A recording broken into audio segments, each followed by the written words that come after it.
পুত্র পবিত্র পাঞ্জাবের কর্মী আমার ইষ্ট ভ্রাতা এবং ভক্তিময় মায়েদের আমার আনন্দিত জয় গুরু। আজ আমরা এই প্রতিপত্তিকে এই সৎসঙ্গে অংশগ্রহণ করেছি একটি বিশেষ কারণে।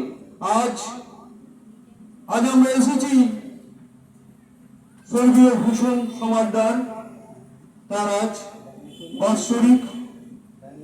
বাৎসরিক মৃত্যু দিবস, এবং আমরা এসেছি শ্রদ্ধা কাকুলি সমাদদার, সঞ্জিতা সমাদদার ও পুত্র চন্দন সমাদদার। আমি শ্রী ঠাকুরের আতুল চরণে প্রার্থনা করি স্বর্গীয় ভূষণ সমাদদার দাদা যেমন দয়ালুভাবে আছেন, চিরশান্তিতে যেন সেখানে চিরশান্তিতে থাকেন, এবং বাকি কাকুলি সমাদদার এবং কন্যা সঞ্জিতা সমাদদার এবং পুত্র চন্দন সমাদদারের যেন ইষ্টোচ্ছল মঙ্গলময় জীবন এবং শ্রী ঠাকুরকে নিয়ে চলতে পারে।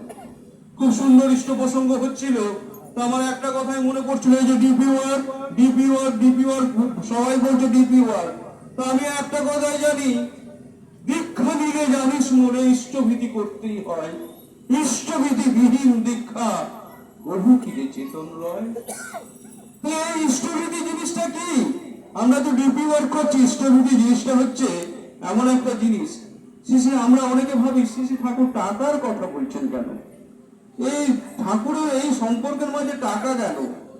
ইষ্টভীতি জিনিসটা জানতে হবে, ভালো করে জানতে হবে ঠাকুরের কি লেখা আছে।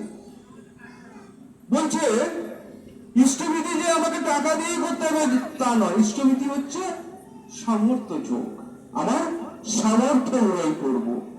যদি আপনি ফুল ফল জল বাতাস বালি ছাই দিয়ে পর্যন্ত করতে পারেন, আপনার যদি সামর্থ্য না থাকে। একবার এক দাদা হাওড়াতে ট্রেনে চাপবে গেছে, ওখানে তার আগে ইষ্টভীতি করতে হবে, হাতে কোনো রকম পয়সা নেই, একটা পয়সাও নেই, ঠাকুর বাড়ি কি করে যাবে তাও জানে না। সেই দাদা গেছে, কিছুটা সামনে বালি ছিল, সে বালি নিয়ে, ভুল বললাম, বালি নয়, গঙ্গা জল ছিল, গঙ্গা জল দিয়ে ইষ্টভীতিটা সম্পন্ন করেছে। যখন দেবঘর ঠাকুর বাড়িতে যায় তখন ঠাকুর বললেন, আহা কি সুন্দর গঙ্গা জল ছিল, খুব সুন্দর ছিল, মানে ঠাকুর ওটা গ্রহণ করেছেন। এবার একটা কথায় আসি, ইষ্টভীতি সামর্থ্য যোগ কেন বলছে? এক মা জনম দুঃখিনী মা, তার কিছুই ক্ষমতা নেই, ঠাকুরকে বলছে, ঠাকুর আমি ইষ্টভীতি পয়সা দিতে পারবো না। ঠাকুর বলে, ছাই দিতে পারিস? আখার ছাই?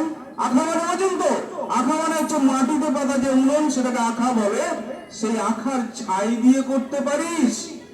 হ্যাঁ সেটা পারবো, ছাই দিয়েই করিস। সেই মাটি যথাসময় সেই ছাই দিয়ে ইষ্টভীতি করে। 30 দিনের দিন পূর্ণ হয়ে যে যখন ঠাকুরের কাছে গেছে, ওই ছায়ের ইয়েটা নিয়ে, বস্তাটা নিয়ে শ্রী ঠাকুর তখন তাকে বলেছেন, তোর বাড়ির পাশে কোনো ফাঁকা জায়গা আছে? সেই ফাঁকা জায়গা থাকলে, সেই কোনো গাছ থাকে, সেই গাছের ওখানে দিবি। সেই মাটির বাড়ির সামনে একটি ফাঁকা জায়গা ছিল, সেখানে একটি মান কচুর গাছ ছিল।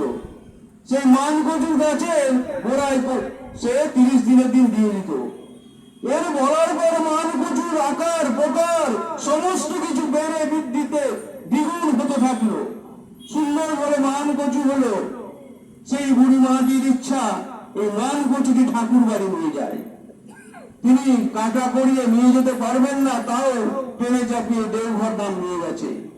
হঠাৎ ঠাকুরের মনে হয়েছে মান কচু কোথাও পাওয়া যাচ্ছে না, মান কচু পেলে খুব ভালো হতো।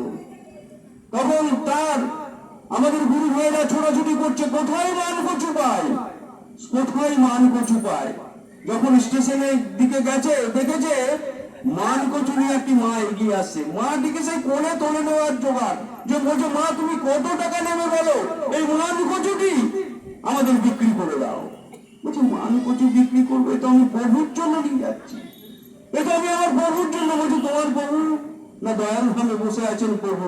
বলছি, প্রভুই খেতে চেয়েছেন। তো তাকে বললো, চলো আমাদের গাড়ি রেডি আছে, তুমি গাড়িতে করে যাবে।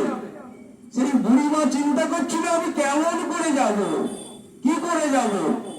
না ঠাকুরদের জন্য রথ রেডি রেখেছে, সেই রথে করে যে ঠাকুর তৃপ্তি ভরে মান কচু খেয়েছেন, এটি হচ্ছে ইষ্টভীতি। কি সুন্দর ভাবে গ্রহণ করলেন। আরো কিছু বলার ছিল। প্রতি প্রত্যেকে ভালো থাকবেন এবং প্রতি প্রত্যেকে ইষ্টচ্ছল এবং মঙ্গলময় জীবন প্রার্থনা করি। আজকে আমরা প্রতি প্রত্যেকে এই কাকুলি মার বাড়িতে আমরা সমবেত হয়েছি। আমি শ্রী শ্রী ঠাকুরের আতুল চরণে প্রার্থনা করি কাকুলি মা এবং তার পুরো পরিবারের ইষ্টচ্ছল এবং মঙ্গলময় জীবন। প্রতি প্রত্যেকে ভালো থাকবেন। জয় গুরু, জয় গুরু, জয় গুরু।